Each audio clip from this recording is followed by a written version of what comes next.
Ekstrim, tubuh yang ekstrim di mana ibu justru tidak memiliki harapan lagi, tidak memiliki cita-cita lagi setelah dia menikah dan punya anak. Jadi kayak kalau saya ibarat makhluk gitu ya, kayak zombie yang sebenarnya dengan rutinitas setiap harinya, dengan pekerjaan tanggung jawab dalam rumah maupun bekerja di sebagai entrepreneur, mungkin sebagai ASN atau peran lainnya. Tapi hari-hari itu kayak ya udah dijalani dengan dar-dar-dornya, tapi ada titik di mana kita kayak kehilangan makna tentang diri kita sendiri, kita jadi nggak mengenal diri kita sendiri di kubu yang tadi, yang ambis banget sampai sering menyalahkan diri sendiri, atau yang justru nggak punya impian apapun, nggak punya tujuan apapun, sehingga semua orientasi ada tentang orang lain, sehingga ketika ada yang membuat dia kecewa, dia akan sangat kecewa karena dia menggantungkan emosinya, menggantungkan kebahagiaannya pada orang lain. Nah, kita akan coba pelan-pelan ngobrolin bahwa ternyata menjadi ibu itu nggak perlu sempurna. Dalam perjalanan menjemput ke Baitullah 2026, amin, amin, amin semua ya Bu. Coba tuliskan di kolom chat siapa yang mau berangkat 2026. Bismillah, kita nggak ngerti ya lewat jalur yang mana, lewat pertolongan Allah yang mana, tapi kita coba untuk melakukan ikhtiar terus aja ya Bu, untuk doa, untuk memperkuat ikhtiarnya. Semoga Allah meridhoi langkah kita di 2026 ini untuk ke Baitullah. Dan dalam perjalanan ini tentu bukan hanya tentang spiritual ya, tapi ada banyak aspek yang ternyata Allah uji di situ gitu ya. Allah tantang di situ, baik terus secara finansial, emosional, mental diri kita, fisik kita, dan tentunya dalam hal pemahaman kenapa harus umroh ini perlu kita terus untuk gaungkan gitu ya, untuk terus kita baca, kita diskusikan agar semangat ini terus membara Bu ya. Kalau misalnya berjuang sendirian kayaknya aduh capek banget gitu ya, gak ngerti nanti kapan.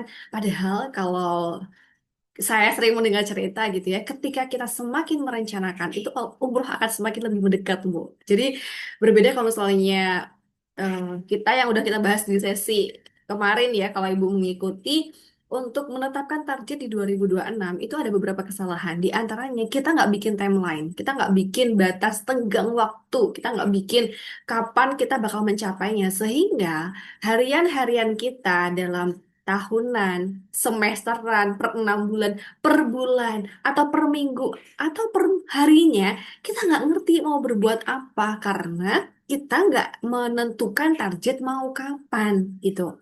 Beda misalnya ibu nih, Bismillah, ikhtiar, niatan yang baik ya. Niatan yang baik aja udah dapat pahala ya. Niatan yang baik pengen umroh di bulan Desember 2026.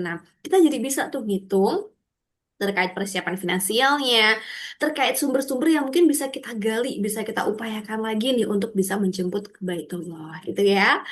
Jadi pelan-pelan nanti setiap minggunya insya Allah akan diadakan sesi secara rutin, bergantian saya dan juga Mbak Heni yang akan memberikan seputar inspirasi tentang umroh. Nah, di minggu ini kita akan menyiapkan menata lagi secara mentalnya seperti apa. Gitu ya. Berbicara terkait perfeksionisme, terkait perilaku di mana kita menginginkan target yang tinggi, itu nggak selalu buruk, Bu, ternyata. Ya, ayo, siapa yang suka sering kali em, mungkin julid gitu ya, kok ibu-ibu yang lain, aduh kamu kok terlalu ini banget, detail banget gitu, terlalu apa-apa direncanakan, apa-apa harus serba sesuai dengan yang sudah ditargetkan gitu ya. Ada yang mungkin eh, pernah gitu ya barangkali mengomentari orang yang seperti itu. Padahal sisi ini tuh nggak selalu negatif loh. Kita kan belajar nanti sama seperti garam ya. Jadi perfeksionisme itu sama seperti garam. Ketika terlalu banyak juga nggak enak Bu. Tapi kalau terlalu sedikit juga hambar rasanya. Ya kita jadi nggak punya tujuan, nggak kemana-mana. Oke, jadi pelan-pelan letakkan pemikiran yang dulu yang seringkali menganggap perfeksionisme sebagai satu hal yang negatif. Kita akan belajar di sini. Sebenarnya apa sih perfeksionisme dan bagaimana caranya agar kita tetap sehat dalam melaksanakannya. Kita belajar dulu ya terkait trait-nya. Ketika kita em, menginginkan target sesuatu apapun itu selalu diimbangi, selalu dihiasi oleh beberapa karakteristik ini. Di antaranya adalah memang ada ketakutan, selalu ada ketakutan. Nanti kalau gagal gimana ya? Nanti kalau misalnya nggak berhasil nyampe situ gimana ya? Sehingga ketakutan akan kegagalan ini biasanya memang seringkali membuat kita prokrastinasi atau menunda-nunda untuk melakukannya. Karena ada ketakutan yang besar tadi. Jadi otak kita mendesain, lebih baik nggak usah dikerjain, nanti daripada gagal, mending nggak usah dicoba deh. Jadi otak kita, sisi mamalia diri kita itu memang terbiasa sisi aman-amannya aja. Gak pengen ngambil resiko. Sedangkan untuk menjemput mimpi kan pasti ada resiko ya. Misalnya ketika ibu ingin umroh, harus ada waktu yang diluangkan lebih untuk mencari sumber dana lain, ada pemikiran lebih yang harus dialokasikan. Misalnya ada yang punya balita nih, gimana ya Mbak aku bisa kerja, aku ngomong terus gak ada yang gantiin. Ya artinya kita harus mulai bekerjanya saat anak mungkin sudah tidur atau bangun lebih awal jam 3 gitu ya. Untuk bisa mengerjakan sesuatu yang kita inginkan gitu. Jadi memang selalu ada resiko di balik setiap pengambilan keputusan yang kita ambil. Tapi yang ingin saya tekankan, ambillah keputusan yang itu kamu siap dengan resikonya. Dalam artian, karena akan selalu ada resiko tadi ya Bu. Lebih siap mana? Gak bakal pernah umroh atau setidaknya Ibu sudah merencanakan tapi gagal. Belum Allah Qadar tahun ini. Kan lebih bermakna yang kedua ya saya rasa. Kalau kita pilih pertama, nggak melakukan apa-apa karena udah takut duluan, karena udah eh, banyak berpikir, overthinking, banyak memikirkan suatu hal yang negatif, memprediksikan hal yang belum kejadian, itu nggak akan bawa kita kemana-mana, Bu. Kita akan justru gagal duluan gitu ya sebelum mencoba. Jadi gandengannya, Bu, memang sudah paketnya ketika kita berani bermimpi. Artinya dalam perjalanannya kita pun dihadapkan pada ketakutan akan kegagalan itu pasti. Ada fasenya juga kita akan sering kali menunda-nunda. Yang penting disadarin aja. Terus kemudian yang kedua, juga ada high critical gitu ya. Dari sisi kita seringkali mengkritisi diri sendiri. Ini udah sesuai belum ya? Jangan-jangan aku terlalu egois nih dengan mimpiku ini. Gimana dong nanti keluarga? Padahal kita, Bu, bisa melakukan semuanya gitu ya. Bukan berarti ketika ibu memprioritaskan yang lain, jadi yang lain nggak ibu sayangkan, enggak ya. Kita sebagai perempuan memang didesain untuk multi peran, untuk mempunyai banyak peran, sehingga wajar ketika dihadapkan pada impian A, rasanya kok meninggalkan yang lain ya. Padahal enggak gitu ya. Kita juga tetap memilih dua-duanya untuk mengejar mimpi kita dan juga untuk menjalankan peran terbaik dalam keluarga. Jadi nggak ada yang ditinggalkan ya. Oke, kemudian yang lain adalah eh fokus ya, keinginan untuk terus fokus pada hasil. Nah, ini yang seringkali menyerempet-nyerempet nih sama hal yang negatif ketika kita hanya fokus pada hasil. Dan goalsnya pun nanti kita coba setting, Bu, agar lebih realistis. Karena standar yang tidak realistis ini yang akhirnya nanti membuat kita seringkali merasakan kecemasan gitu ya. Apa sih sebenarnya yang membuat seseorang itu punya perfectionism? Biasanya seseorang juga ada dorongan gitu ya. Jadi setiap orang itu bergerak karena ada dua hal. Yang pertama karena rasa takut akan sesuatu, atau yang kedua karena ada harapan. Ya, jadi dorongan dan tarikan dari harapan dan ketakutan inilah yang membuat seseorang menjadi bergerak gitu ya. Salah satunya yang kita sedang usahakan adalah untuk umroh. Ketika ibu ngerasa nggak ada greget apapun gitu ya, misalnya, mungkin kita bisa bertanya ke diri kita sendiri. Mungkin ibu memiliki latar belakang keluarga yang sebelumnya serba aman gitu ya, misalnya dua orang tua dalam pekerjaan serba tercukupi, pasti adanya gitu ya. Jadi kita terbiasa dengan situasi zona-zona yang nyaman gitu ya, zona-zona yang dengan penuh dengan ritme keamanan atau eh, kebiasaan-kebiasaan yang memang dalam diri kita itu nggak melakukan sesuatu kalau nggak ada gaya tariknya untuk kita raih, Bu. Jadi memang untuk bisa bergerak, Ibu harus menciptakan dua hal tadi. Harapan, bayangkan mimpimu itu terwujud. Alangkah bersyukurnya, alangkah bahagianya. Alangkah kita bisa menjadi orang yang sangat beruntung ketika bisa mencapai mimpi itu. Yang kedua, ciptakan rasa takutnya. Ya, atau ya, ini atau nggak harus dua-duanya, tapi kita bisa bergerak antara dua hal tadi untuk menghindari ketakutan atau ingin meraih sesuatu. Itu yang membuat kita bergerak. Nah, yang menyebabkan perfeksionisme itu diantaranya adalah adanya ketakutan terhadap penilaian atau ketidaksetujuan dari orang lain, adanya keinginan menghindari kegagalan, perasaan tidak aman dan tidak mampu, ya. Jadi ini mungkin banget ya, akhirnya dengan rasa insecure itu seseorang jadi lebih perfeksionis. Nah, misalnya ibu mungkin dulu ditumbuhkan dari keluarga yang kurang memberikan apresiasi itu. Jadi kita baru diberikan tepuk tangan itu ketika kita mencapai sesuatu. Sekarang saat memiliki anak ya, ketika kita tidak menyadari adanya luka itu, rasa insecure itu, rasa rapuh yang tidak terlihat itu akan sangat mungkin terproyeksikan ke anak. Jadi kitanya yang sebenarnya merasa tidak mampu, tapi kita proyeksikan ke anak. Akhirnya nuntutlah anak untuk jadi anak yang berprestasi, nuntut anak macam-macam yang sebenarnya itu di luar kapasitas atau usia dia saat itu. Kemudian penyebab yang keempat adalah terkait dengan pola asuh dan juga kelekatan dengan orang tua. Ini juga sangat mempengaruhi sikap perfeksionisme.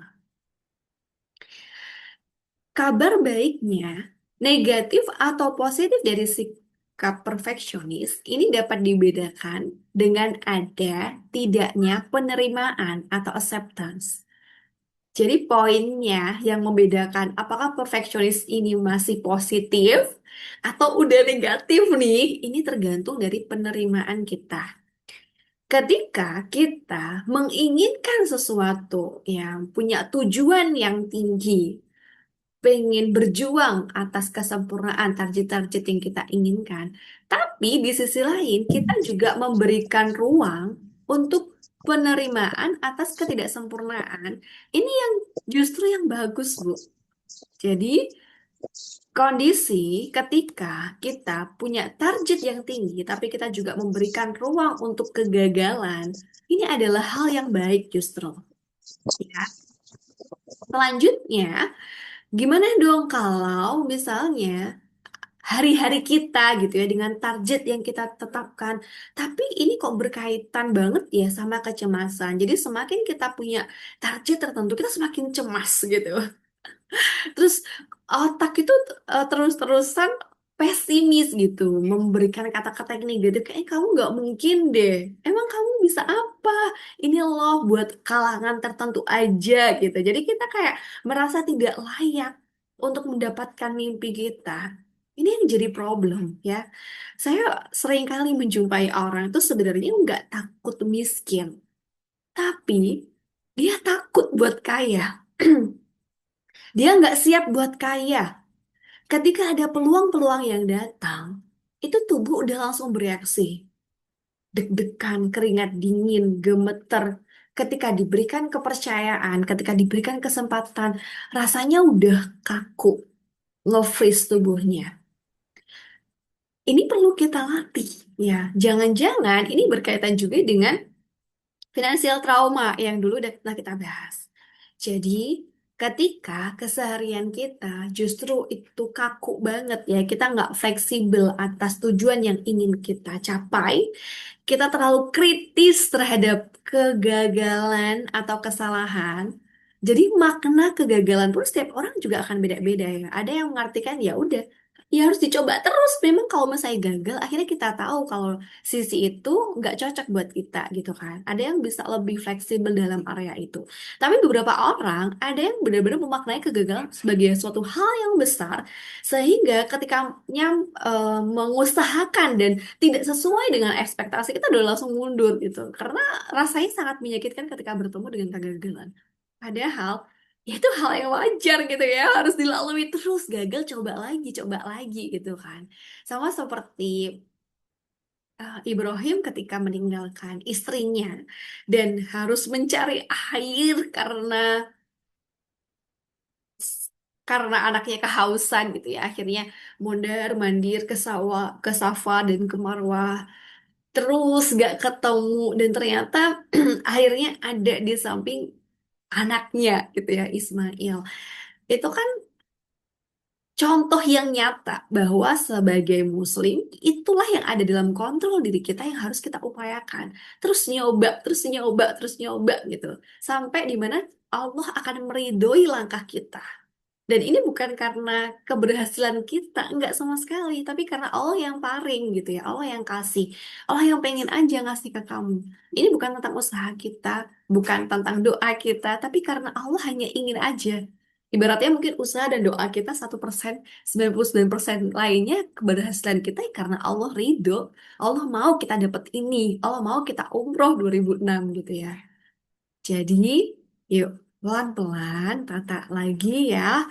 Kita nggak perlu untuk merasa ragu terus-menerus eh atau menghindari konsekuensi negatif karena ya memang ini akan selalu berdampingan gitu. Rasa takut, keraguan, kegagalan itu akan selalu menjadi teman seperjalanan ketika kita mau bermimpi. Ya, jadi izinkan dirimu untuk merasakan gagal, izinkan dirimu untuk merasakan takut, izinkan dirimu untuk merasakan ketidaknyamanan karena itu tanda bahwa kita sedang berkembang. Ya, oke. Karena yang paling gak enak, Bu, menyesal. Yang paling gak enak itu penyesalan, wes lah. Kita nggak bisa memutar waktu. Mungkin ibu punya ya, kayak saudara atau mungkin temen yang dia itu seringkali cerita tentang masa lalunya. Andaikan yo, kalau bahasa Jawanya saja no ya. Andaikan jika saat itu misalnya aku kayak gini, pasti aku udah berhasil deh. Kalau aja dulu aku bisa usaha ini paling sekarang aku bisa sama kayak temenku. Itu kan ya nggak mungkin banget gitu ya. Maksudnya itu kan nggak enak banget. Rasa penyesalan tuh nggak enak banget, Bu. Nggak enak banget, serius. Kita nggak bisa mutar waktu, pun yang kita percayai sebagai kalau andaikan aku A pasti jadi B itu belum tentu terjadi. Dan kita udah buang-buang banyak hal, energi dan lain-lain untuk overthinking, untuk mengikatkan diri pada hal yang mungkin saja qadar Allah nggak senegatif itu gitu. Jadi kita udah kayak seuzon dulu sama Allah. Ya, jadi yuk pelan-pelan, pelan-pelan untuk bergerak ke perfeksionisme yang positif. Dengan cara apa? Ini harus dipraktekkan ya. Harus praktek. Ya, kalau cuma mengikuti dan selesai dari sesi ini, mulai dari baru gitu ya, mulai dengan aktivitas yang lama dilakukan lagi nggak ada perubahan, percuma Bu. Jadi, goalsnya justru pada prakteknya. Jadi setiap ibu yang datang di sini akan dapat makna yang berbeda-beda karena ada yang mau mempraktekkan, ada yang enggak. Sama nih, seperti ketika kita sakit, terus kita berobat, ya, sama dokter dikasih obat. Lah, kalau misalnya pulang kita udah dikasih obat tapi nggak kita minum obatnya, kira-kira sakitnya bisa sembuh nggak? Gimana? Ya tetap sakit ya. Yang bikin kita ikhtiar untuk menjemput kesembuhan kan dengan minum obatnya. Sama dengan yang sudah kita diskusikan setiap sesi. Ketika selesai dan ibu tutup buku lagi, tidak ada perubahan yang dicoba untuk dipraktekkan, maka kita akan menjadi individu yang sama. Ya, jadi yang membedakan ibu semua di sini adalah pada prakteknya. Seseorang akan berubah ketika ada tiga hal. Yang pertama adalah awareness, kesadaran diri bahwa iya, kayaknya aku nggak pengen terus-terusan di titik ini. Aku percaya bahwa Allah menciptakanku dengan sebaik-baik penciptaan sehingga aku mau mencoba menjemput diri terbaikku. Kita ada kesadaran diri. Yang kedua, ada willingness, ada keinginan untuk berubah. Tapi keinginan aja, aku yakin semua juga ingin gitu ya, termasuk juga untuk umroh. Semua orang juga pingin gitu, siapa yang nggak pingin coba? Tapi yang membedakan ada yang ketiga, readiness, kesiapan. Nggak semua orang siap untuk menjalani sakitnya. Nggak semua orang siap untuk memperjuangkan dengan konsisten, untuk mengubah dirinya. Gimana bisa kita ada penghasilan tambahan, ada income tambahan kalau skill kita tetap, iya, kan kita bisa terkoneksi dengan orang karena kita ada value. Bagaimana caranya kita punya value dengan upgrade skill? Skill datang dari mana? Datang dari ilmu yang dipraktekkan. Gitu ya. Ketika ibu mengizinkan diri untuk bertumbuh, maka ibu juga harus berdamai dengan ketidaknyamanan dan berbagai resiko lainnya karena ini memang ikhtiar yang akan kita jemput ya.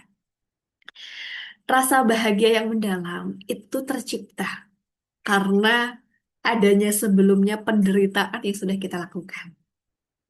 Kenapa kita bisa sebut hari-hari ada hari libur? Karena sebelumnya kita kerja misalnya, kita udah sibuk dengan berbagai aktivitas sehingga di hari Minggu misalnya kita mengizinkan diri kita untuk berlibur. Ada waktu libur karena ada waktu yang padat gitu ya. Sama. Ada kebahagiaan yang akan kita rasakan ketika sebelumnya juga sudah berdampingan dengan penderitaan. Jadi setiap rasa tidak nyaman jangan dihilangkan ya Bu, disadarin dan berdamailah dengan itu karena itu yang akan membuat Ibu lebih dekat dengan mimpi Ibu. Oke, gimana caranya untuk pelan-pelan mendekatkan diri pada perfeksionisme yang positif? Yang pertama, Ibu perlu menyusun skala prioritas. Salah satunya dengan Eisenhower Matrix, di mana energi kita terbatas, Bu. Waktu kita terbatas. Gak semua hal bisa kita lakukan, sehingga kita harus cermat lagi, mengevaluasi lagi, di mana beberapa tugas yang kita biasanya lakukan dalam satu hari, dalam satu minggu, itu mana sih yang sebenarnya itu nggak penting banget gitu ya. Kalau itu nggak penting banget, ya ya udah dihilangkan aja, ya nggak usah dikerjain. Oke? Misalnya, scrolling media sosial, ngikutin tren ini itu, atau nonton film, atau hal lain yang berlebihan. Aduh, udah nggak usah. Ya, sayang waktunya, Bu. Nggih, yang lain udah pada kerja mati-matian buat bisa tambah jariah. Kita santai-santai aja, nggak bisa ya. Terus, kalau misalnya ada yang tidak mendesak, ya, yang mendesak tapi itu nggak penting, nggak harus kita yang melakukan, maka kita harus delegasikan, Bu. Jadi untuk aktivitas pekerjaan-pekerjaan yang bisa dihandle orang-orang lain, kita harus bikin sistem untuk itu bisa dikerjakan dengan orang lain. Misalnya di sini mungkin ada yang em, me- menjadi pengajar di KBM gitu ya. Gak semua harus kita yang ngerjain ya. Misalnya untuk yang bagian presensi, untuk yang membuat worksheet dan ngeprint, hal-hal yang sederhana itu bisa kita delegasikan ke orang lain. Jadi nggak semua kita kerjakan sendiri. Dan untuk yang penting tapi tidak mendesak, ini harus diputuskan, dijadwalkan kapan mau melakukannya. Kalau misalnya ini penting tapi nggak kita jadwalkan, Bu, meskipun nggak mendesak ya, tapi nggak kita jadwalkan, ya udah nggak bakal dikerjain. Percaya deh, ya. Sedangkan kalau yang penting dan mendesak ya harus kita kerjakan sekarang. Nah, di antara empat tipe perjalanan tugas ini, mana yang sering kali lebih banyak dialokasikan? Di kuadran yang mana yang sering kali Ibu melakukan? Kalau keseharian kita banyak melakukan hal yang mendesak terus gitu ya, hal yang penting dan mendesak terus Mbak saya tak lakukan gak ada waktu buat yang lain gitu ya. Artinya kita perlu untuk manajemen lagi, nata lagi. Karena yang sehat adalah ketika kita keseharian kita mengerjakan yang tidak mendesak tapi penting. Nah, ini yang di area ini yang kita menjadwalkan ini yang sehat ya. Jadi kalau ibu seringkali menjalankan keseharian yang penting-penting terus, artinya manajemen waktu ibu belum beres. Oke, segera diperbaiki ya. Oke, lanjut.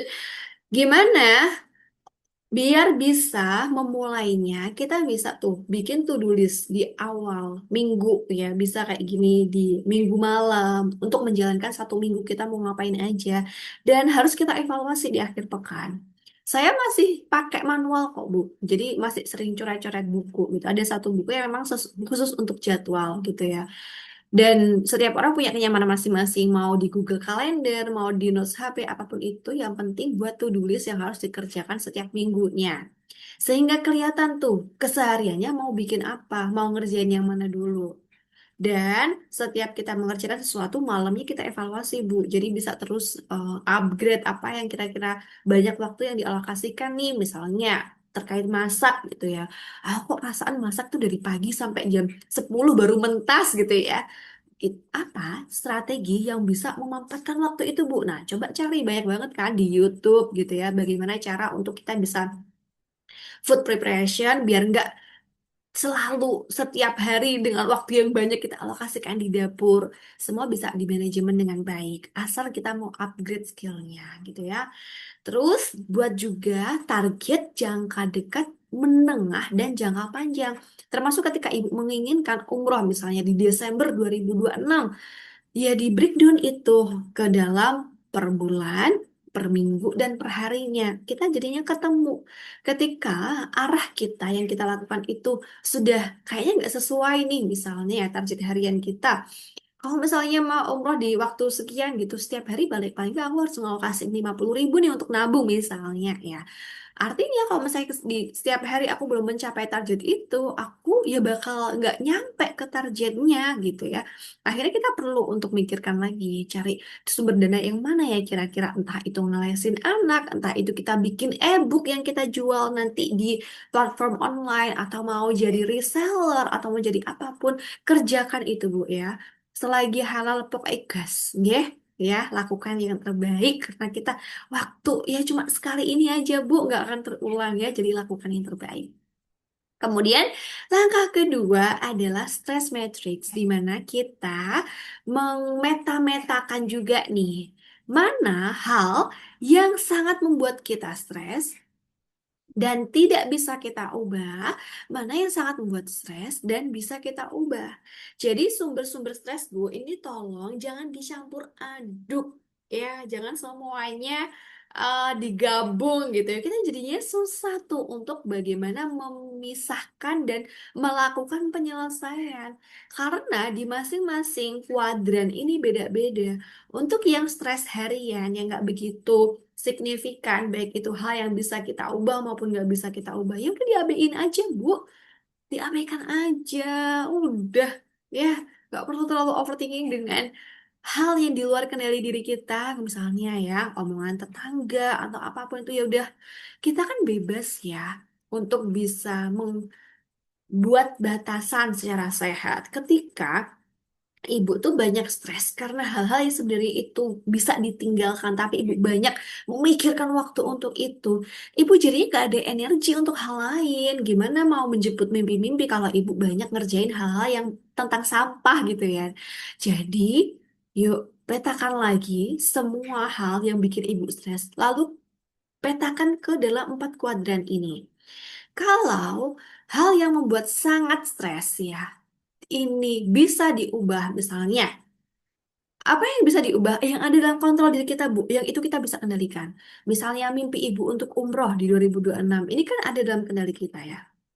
Kemudian juga yang membuat stres tapi bisa diubah tentang lingkungan yang toksik ya. Kalau lingkungan itu kan kita bisa milih ya Bu. Bisa milih, siapa bilang lingkungan kita nggak bisa milih. Baru aja tadi saya mendampingi klien yang stresnya gara-gara karena lingkungan tetangga gitu ya. Itu kan nggak enak banget ya. Jadi kita perlu untuk berlatih membuat batasan yang sehat. Begitupun juga misalnya tentang keuangan jangka panjang. Ada yang mau menyiapkan untuk rencana pendidikan, dana pensiun, dan lain-lain ini tolong direncanakan. Aduh Mbak, gimana? Ribet banget Mbak. Nggak mungkin Mbak untuk harian aja masih minus gitu.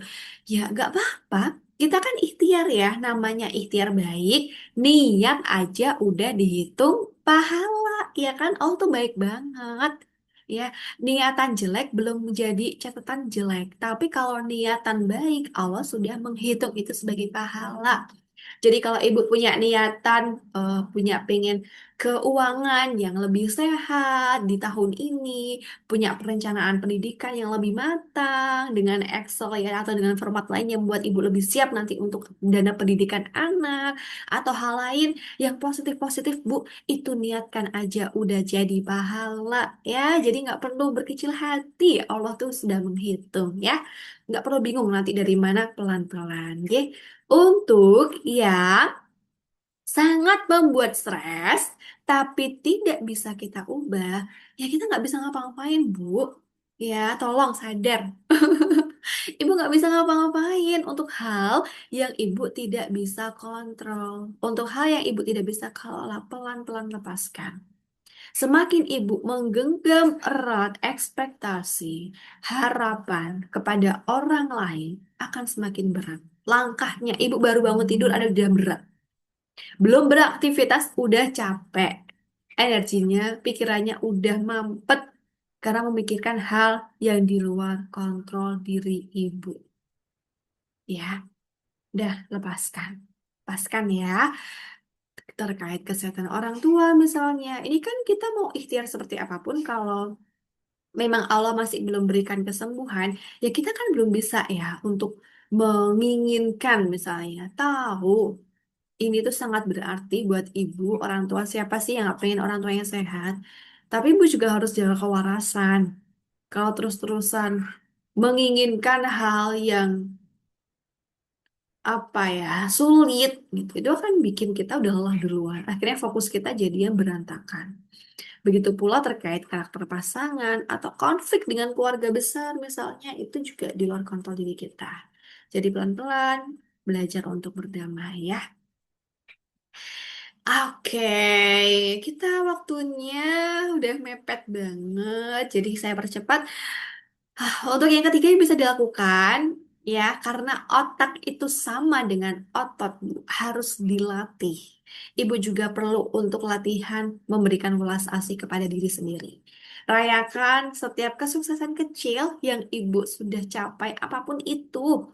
Ya, luangkan waktu untuk kasih semangat ke diri sendiri. Meskipun orang lihatnya lebay banget gitu banget ini udah sayang gitu, udah mengapresiasi ke diri sendiri padahal itu orang biasa aja gitu ya, kan kita ke diri sendiri ya Bu ya, apa masalahnya buat dia gitu ya. Jadi ya udahlah, kita nggak usah ngurusin orang lain ya, kita mencoba untuk membuat ruangan yang nyaman untuk diri kita sendiri karena yang mau kita bisa pulang di saat semua orang misalnya nggak bisa mendukung kita, siapa kalau bukan diri sendiri ya. Jadi luangkan waktu untuk terus memberikan semangat ke diri sendiri. Pertimbangkan kemungkinan lain, Bu. Kadang-kadang otak kita kan mengarah pada hal yang negatif-negatif tuh. Nah, coba cek reality dulu. Ini tuh sebenarnya memang beneran realita atau masih asumsiku aja. Kalau pikiran ternyata lebih banyak membawa ibu ke kecemasan tentang masa depan yang kita nggak ngerti, yang banyak hal yang nggak bisa kita kendalikan, atau pikiran membawa ibu menjebak ibu ke masa lalu yang kita nggak bisa mengubah itu, ya. Tolong izinkan diri untuk belajar mengamati saja. Pikiran adalah pikiran, pikiran bukanlah diri kita. Kita mencoba untuk mengamati pikiran tanpa bereaksi. Berlatih mindfulness memang perlu waktu. Jadi Saya yakin ketika Ibu semakin berlatih, kita akan semakin terampil untuk mengamati pikiran dan tidak terjebak pada pikiran negatif, ya. Dan kita fokus pada proses karena hasil di luar kendali kita. Yang keempat adalah mengubah bias kognitif jadi lebih adaptif, ya. Seperti pemikiran-pemikiran, aduh kayak nggak bakal berhasil deh. Emang kamu punya uang tak mau berangkat Desember? Dari mana? Gitu ya. Banyak banget hal yang buat kita pesimis ya Bu. Udah, ini coba kelola diri dengan lebih baik. Karena yang akan membawa kita ke kesuksesan adalah growth mindset. Allah selalu bersama prasangka hambanya. Kita baru mikir negatif aja, Bu. Itu tuh hati udah rasanya terpancar, perkataan terpancar, ya. Perilaku kita juga akhirnya terpancar. Dari ke perilaku membentuk kebiasaan. Jadinya negatif terus polanya, ya. Kalau kita fix mindset, kalau kita negatif-negatif terus. Jadi perlu dilatih untuk kita lebih mindful, untuk menyadari bahwa iya memang aku punya mimpi dan enggak mudah. Namanya juga cita-cita, hajat ya pasti juga bersandingan dengan penderitaan dan aku akan menikmati ini. Ini bagian dari pahalaku, ya. Meskipun belum berhasil tapi setiap usaha yang sudah aku lakukan udah terhitung pahala. Jadi nggak ada ruginya ya Bu, ya. Dengan itu, pelan-pelan kita, insya Allah ada titik di mana Allah akan meridhoi kita. Gak ngerti mau di percobaan ke hari yang keberapa, misalnya kita mulai sekarang nih di tanggal 3, entah Allah nanti mau ngasihnya di tanggal 10, entah Allah itu ngasihnya mau bulan depan, tahun depan, itu bukan urusan kita. Itu haknya Allah. Ketika Allah ridho, Allah sangat mudah bagi Allah. Semua sangat mudah bagi Allah. Tapi tugas kita untuk terus bertumbuh menjadi individu, menjadi ibu yang lebih baik lagi. Karena dalam An-Nisa ayat 9, Allah menerangkan larangan untuk kita meninggalkan keturunan yang lemah, Bu. Kita nggak boleh untuk meninggalkan keturunan, anak turun kita tuh yang lemah. Entah lemah fisik, lemah mentalnya, lemah keimanannya, ya, lemah emosionalnya. Jadi ini peringatan bagi kita. Dan bagaimana untuk bisa kita menumbuhkan keturunan-keturunan jiwa-jiwa yang tangguh, yang kuat, ya, dimulai dari diri kita sendiri, Bu. Ya, Ibu harus belajar mengizinkan diri untuk bermimpi. Kalaupun nanti jatuh, akan jatuh di antara bintang-bintang dan nggak apa-apa, Bu. Ya, justru kita mesti takut kalau mimpi kita terlalu pendek, ya. Itu akan terbawa loh ke anak kita, terpancar pikiran kita, energi kita ke anak-anak kita, ya. Ketika Ibu bisa berlatih untuk berhusnuzon billah, berlatih untuk terus upgrade skill. Aduh, aku mah nggak sebaik yang lain. Ya nggak apa-apa, kan kita kemarin juga lagi belajar. Semua orang juga mulai dari nolnya kok, nggak apa-apa. Ya, semua punya perjalanan sendiri-sendiri dan nggak perlu bandingkan diri dengan orang lain. Cukup bandingkan diri kita dengan diri kita sendiri. Allah berfirman, hendaklah merasa takut orang-orang yang seandainya mati, dia meninggalkan keturunan yang lemah di mana mereka tuh khawatir terhadapnya. Maka bertakwalah kepada Allah dan berbicaralah dengan tutur kata yang benar dalam hal menjaga hak-hak keturunannya. Jadi kita memiliki kewajiban untuk menciptakan generasi-generasi yang tangguh, Bu, secara spiritual, secara mental, secara fisik. Ya, dalam berbagai aspek dimensi tersebut kita berusaha untuk memberikan yang terbaik yang bisa kita upayakan. Itulah yang akan membuat insya Allah Allah ridho dengan kita. Ya, kalau